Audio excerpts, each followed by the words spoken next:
बोलेंगे, पूरी ताकत से सभी लोग बोलेंगे जहां भी आवाज जाएगी, जय बिहार, जय बिहार, जय बिहार, जय बिहार, जय। सभी हमारे जन स्वराज के पदाधिकारीगण और सामने हमारे बैठे खड़े हुए हमारे भाइयों बहनों और हमारे बच्चों तथा हमारे मीडिया बंधुओं,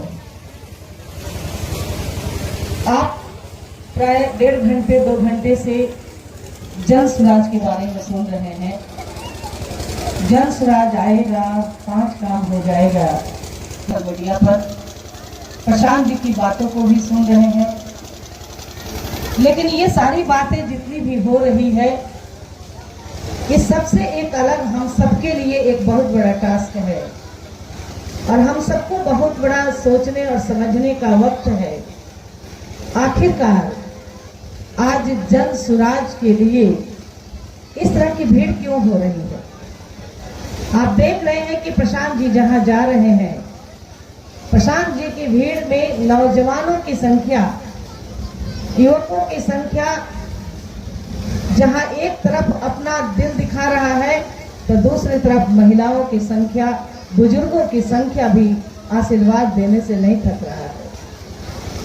साथियों, आज बिहार की जो बदहाली है, आज बिहार की जो स्थिति है, इस स्थिति में बदलते हुए जो आप देख रहे हैं, आप उसका सबसे जीता जागता उदाहरण सब लोगों ने बताया कि प्रशांत जी की हुंकार में क्या ताकत है, क्या आवाज में ताकत है। वो आपने 2-3 कार्यों को देखा कि 400 वृद्धा पेंशन से आज 20 वर्षों में 400 से 450 नहीं हो रहा था, लेकिन प्रशांत की आवाज ने मजबूर कर दिया कि 400 से 1100 रुपया पेंशन कर दिया गया। यही नीतीश कुमार जी विधानसभा में बोले थे कि हम केजरीवाल नहीं है कि बिजली बिल का हम यूनिट माफ कर देंगे और आपका बिजली का पैसा माफ कर देंगे। लेकिन क्या हो गया नीतीश बाबू को? आज केजरीवाल बन गए और 125 यूनिट उन्होंने बिजली फ्री कर दिया। कौन सी मजबूरी आ गई कि आपको केजरीवाल बनना पड़ गया? साथियों, इतना ही नहीं, अभी आप लोगों ने देखा था कि जन स्वराज ने एक संकल्प लिया था। नीतीश बाबू जनगणना कराए थे, सर्वे कराए थे, जातीय जनगणना। उनसे आप मीडिया वालों ने पूछा था और उन्होंने बताया भी था कि यह जातीय जनगणना जो हो रहा है उसका एकमात्र उद्देश्य है कि हमको अपने समाज से वैसे लोगों को निकालना है, देखना है कि कितने ऐसे लोग हैं जिनके पास जमीन नहीं है, भूमिहीन है, और कितने ऐसे लोग हैं जिनके पास रोजगार करने के लिए पैसे नहीं है। और उन्होंने जनगणना देखा, निकाला, लाखों में आया कि भाई उनके पास भूमि नहीं है, जिनको 3 डिसमिल जमीन देने का वादा किए थे। 94 लाख ऐसे परिवार आए जिन्हें 2 लाख रुपया देने की जरूरत थी। नीतीश बाबू जनगणना करा करके और उस पर बैठ गए। फिर कोई जरूरत ही महसूस नहीं हुई कि उस पर अमल भी करना है। लेकिन आप सब ने सुना होगा, प्रशांत किशोर जी बदलाव हस्ताक्षर कराए थे। हस्ताक्षर अभियान जन स्वराज का चला था, जिसमें इस दोनों मुद्दा के साथ साथ एक और मुद्दा जोड़ा गया था, और वह मुद्दा था जो अभी आपके सामने जो सर्वे का नंगा नृत्य हो रहा था, जहां पर सर्वे के नाम पर भाई भाई का दुश्मन बना हुआ था, बाप बेटा का दुश्मन बना हुआ था, और हमारे अंचल विभाग में कर्मचारियों की रुपया लूटने की एक बहुत बड़ी बुरा कानून खुल गया था। जहां देखो वहीं से उन्हें रुपया ऐंठना था। एक कागज के लेकर के जाओ, कोई भी बात हो तो वंशावली बनाने के नाम पर, तो इसका दाखिल खारिज नहीं है। ये तरह तरह का आरोप लगा करके पैसे ऐंठने का एक जरिया बन गया था। प्रशांत कुमार ने इस तीनों मुद्दा को लेकर के हस्ताक्षर अभियान चलाया और लाखों नहीं करोड़ों में हस्ताक्षर लोगों ने किया, आपके बिहार की जनता ने किया। उस हस्ताक्षर अभियान के कागज को उन्होंने कहा कि मैं सबसे पहले अपने राज्यपाल के पास जाऊंगा और उनको मैं ये दूंगा, लेकिन वहां उनकी कोई सुनवाई नहीं हुई, राज्यपाल साहब नहीं मिले। वहां भी वह कागज नहीं दिया गया। उन्होंने मुख्यमंत्री जी से विनती की कि ये कागज आप ले ले, मुख्य सचिव से कहा, लेकिन कहीं से भी यह आवाज नहीं मिला, समय नहीं दिया गया, मिलने का टाइम नहीं दिया गया। और अंत में उन्होंने यह निर्णय कर लिया कि हम इसके लिए विधानसभा का घेराव करेंगे। विधानसभा के घेराव के लिए भी उन्होंने सरकार से रास्ता मांगा, 3-4 जगह को उन्होंने दिया, लेकिन नीतीश कुमार ने वह नहीं दिया। और अंत में कहा कि आपको अगर यह घेराव करना है तो आप गर्दनीबाग चले जाइए। नीतीश कुमार जी को इतना भी नहीं रहा कि जिस रास्ते से गर्दनीबाग जाएंगे लोग, उस रास्ते में ही विधानसभा पड़ेगा। और यह पहले से ये अनाउंस था, ये कहा गया था कि हम 50,000 की संख्या में रहेंगे और विधानसभा का घेराव करेंगे।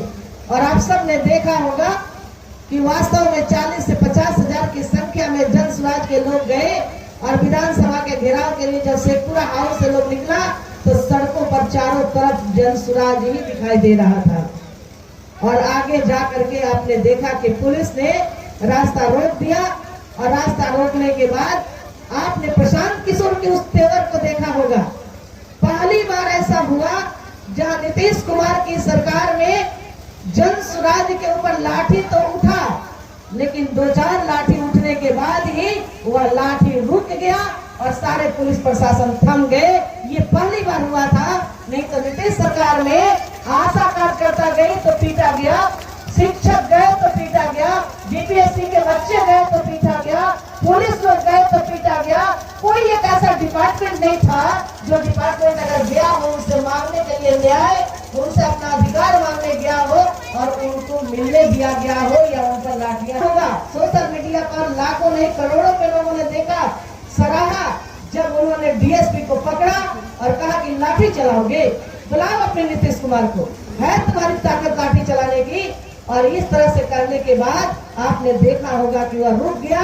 और इसके बाद मुख्य सचिव के तरफ से बुलावा आया और 6 आदमी की कमेटी बनी। प्रदेश अध्यक्ष जा करके इस तीनों मुद्दा पर जब बात किए तो सरकार की तरफ से आश्वासन दिया गया कि हम लोग इस बात को पूरा करेंगे। और प्रशांत किशोर ने वही कहा, 1 सप्ताह का समय आपने लिया है, 1 सप्ताह के अंदर अगर आपने हमारे बिहार की जनता को 3 डिसमिल जमीन और 2 लाख रुपया नहीं दिया तो मैं मुख्यमंत्री के घर का घेराव करूंगा। और आप सबने देखा कि जब ये लगा कि मुख्यमंत्री का घर का घेराव करने की बात आई तो आप लोग देखिएगा अभी सोशल मीडिया पर ये बात आई। 1 सप्ताह का समय और उन लोगों ने मांगा। प्रशांत किशोर ने 15 अगस्त तक का समय दिया और 15 अगस्त के बाद आपने देखा कि नीतीश कुमार जी आज कह रहे हैं कि मैं 94 लाख परिवारों को 2 लाख रुपया देने जा रहा हूँ। इतना करने के बाद आखिरकार आप मजबूर हो ही गए। अगर इसके पहले अगर आपने ये काम कर दिया होता तो ना तो ये बिहार में जन स्वराज को लाठी की जरूरत पड़ती, न जन स्वराजियों को विधानसभा का घेराव करना पड़ता। साथियों, हम सब जो देख रहे हैं, आप हम सब कोई नेता नहीं है।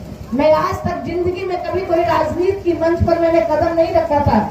मेरा अपना यह वसूल था, मैंने प्रतिज्ञा लिया था कि मैं कोई राजनीतिक पार्टी में नहीं जाऊंगी। मैं एक हाई स्कूल +2 की प्रिंसिपल से रिटायर की और रिटायरमेंट के बाद एक अपना उद्देश्य था कुछ और काम करने का, क्योंकि सामाजिक कार्यकर्ता के रूप में भी मैंने काम किया है। लेकिन प्रशांत किशोर जी की आवाज, जब प्रशांत किशोर जी ने बुलावा भेजा, घर घर तक जेएसपीटी के बच्चों ने हम जैसे लोगों के पास 10 बार नहीं सैकड़ों बार गए और निकाल करके ले जाकर के प्रशांत से मिलाए। और प्रशांत ने जब बात किया तो प्रशांत की बातों को, प्रशांत के सवालों का जवाब हम जैसे लोगों के पास भी नहीं मिला। और हम सब भी संकल्प ले लिए कि प्रशांत के साथ कदम में कदम मिला करके बिहार में बदलने के लिए चल पड़ेंगे। और आज आप देख रहे हो कि मैं जा रहे हूँ और जा करके प्रशांत की आवाज बन रही हूँ और प्रशांत की बातों को बता रही हूँ। आज बिहार में पलायन की बात कर रहे हैं लोग, आज बिहार में बेरोजगारी की बात हो रही है, आज बिहार में बच्चों की शिक्षा की बात हो रही है। आज हमारे बहनों को, माँ बहनों को कुमार जी माइक्रो फाइनेंस और जीविका के माध्यम से ये बता रहे हैं कि हम महिलाओं को बहुत सस्ते में पैसा दे रहे हैं। लेकिन सभी पढ़े लिखे नौजवान हैं, आप जोड़ लीजिएगा, कहते हैं 4% और हमारी जीविका बहनें उनको ब्याज देती है 18%। यानी अगर उस 18% को सच में अगर 4% की बात होती तो 2500 रुपये महीने का अगर ब्याज उनको बचता, अगर 5 लाख रुपया उनको दिया जाता लोन, तो लोन दे रहे हैं लेकिन करेंगे क्या? बहनों से पूछा जाए कि आप क्या काम कर रही हैं, किसी के पास कोई हुनर नहीं, कोई स्किल का ट्रेनिंग नहीं, मार्केटिंग का नॉलेज नहीं, क्या करेंगे लोग? पैसा लेकर के या तो खाएंगे, बेटी की शादी करेंगे, जमीन खरीदेंगे, कर्जा देंगे, या फिर बच्चों की पढ़ाई में हम खर्च कर देंगे। लेकिन पैसा रिटर्न तो करना है, तो रिटर्न कहाँ से करेंगे? ये एक बहुत बड़ा सवाल आकर खड़ा हो जाता है। ऐसी स्थिति में जन सुराज ने जो संकल्प लिया, उसने कहा कि मैं सबसे पहले एक उन्नत शिक्षा की व्यवस्था करूंगा, यानी नेतरहाट जैसा विद्यालय हर ब्लॉक हेडक्वार्टर में होगा, जहां 8-10 किलोमीटर के रेंज में उस ब्लॉक के सभी बच्चे के लिए गाड़ी की सुविधा रहेगी और बच्चे आकर के वहां अपना शिक्षा लेंगे, जहां उन्हें नेतरहाट तक का शिक्षा प्रदान किया जाएगा। लेकिन सरकार बनने के साथ तो विद्यालय 10 दिन में बनेगा नहीं। उन्होंने कहा कि जब तक मैं नेतरहाट जैसा विद्यालय 1-2 साल में नहीं खड़ा कर दूंगा, तब तक सभी को ये अधिकार रहेगा कि वे अपने बच्चों को जिस भी प्राइवेट स्कूल में पढ़ाना चाहते हैं उस प्राइवेट स्कूल में भेजेंगे और उन बच्चों का पढ़ने का फीस जन सुराज की सरकार देगी। तो ये बहुत बड़ा उन्होंने बच्चों के लिए कहा। दूसरी बात उन्होंने कहा कि 10 से 15 हजार रुपया के लिए जो हमारे बच्चे पलायन कर रहे हैं, आप सबसे ज्यादा हमारे बिहार के बच्चे मरे थे। कहीं भी कोई घटना दुनिया में होती है, लेकिन दुनिया के किसी घटना का आप उठा करके देखेंगे तो सबसे ज्यादा हमारे बिहार के बच्चे हताहत होते हैं और बिहार की माँ का गोद सुना होता है, बाकी और किसी राज्यों का नहीं होता है।